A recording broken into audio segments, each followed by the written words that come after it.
Salut tout le monde, Jean-François Leclerc, collectionneur et passionné de motoneige antique. Aujourd'hui, je vous présente une capsule vidéo technique sur comment vérifier l'alignement de vos poulies sur votre motoneige, donc suivez-moi.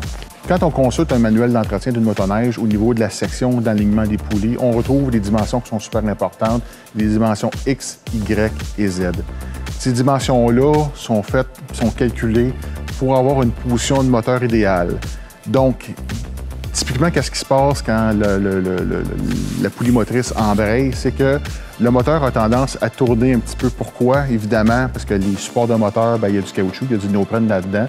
Donc, avec le transfert de couple, avec le transfert de force, ce qu'on veut, c'est qu'une fois que ce transfert-là est fait, c'est d'avoir un alignement de poulie qui est optimal tout au long de la plage de puissance. Donc, maintenant, comment on fait pour vérifier l'alignement des poulies? La méthode la plus simple, c'est d'avoir le vrai outil du concessionnaire. Donc, c'est un gabarit avec des surfaces de contact qui sont machinées.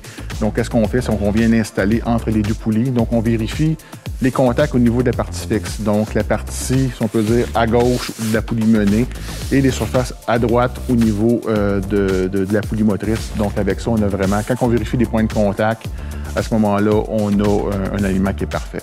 Étant donné que la plupart des gens n'ont pas des outils concessionnaires ou du manufacturier, une technique que je vais vous parler qui est très, très simple, c'est l'utilisation d'une barre droite. Donc, qu'est-ce qu'on va avoir? Typiquement, c'est une tige d'acier qui est parfaitement droite, qui est assez longue pour couvrir du début de la poulie motrice jusqu'à la fin de la poulie menée. Typiquement, c'est une tige de 3/8 de pouce par 3/8 de pouce en acier.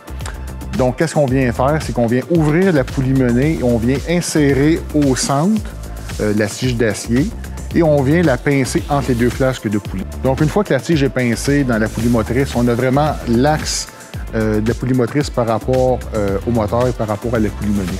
Donc, on vient mesurer par rapport à la poulie motrice la dimension X qui est à droite ou en arrière de la poulie motrice et la dimension Y qui est en avant ou à gauche de la poulie motrice. Quand on regarde les spécifications du manufacturier au niveau de l'alignement, c'est normal d'avoir une dimension Y qui est un petit peu plus grande. Pourquoi? C'est que, évidemment, le moteur au repos va être un petit peu tourné dans le sens des aiguilles d'une montre.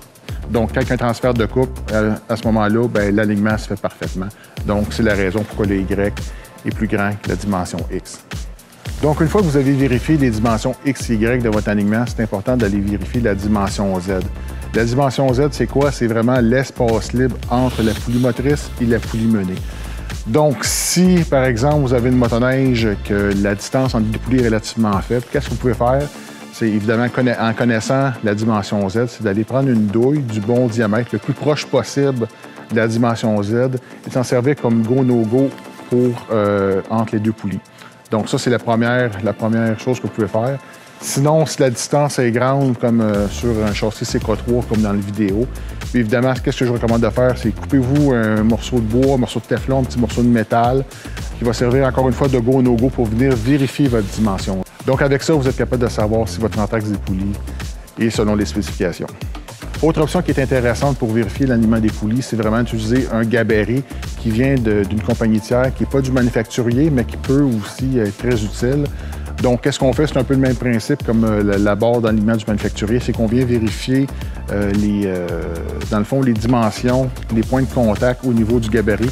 Donc, on installe le gabarit sur la poulie motrice on vient aussi vérifier les points de contact par rapport à la poulie menée.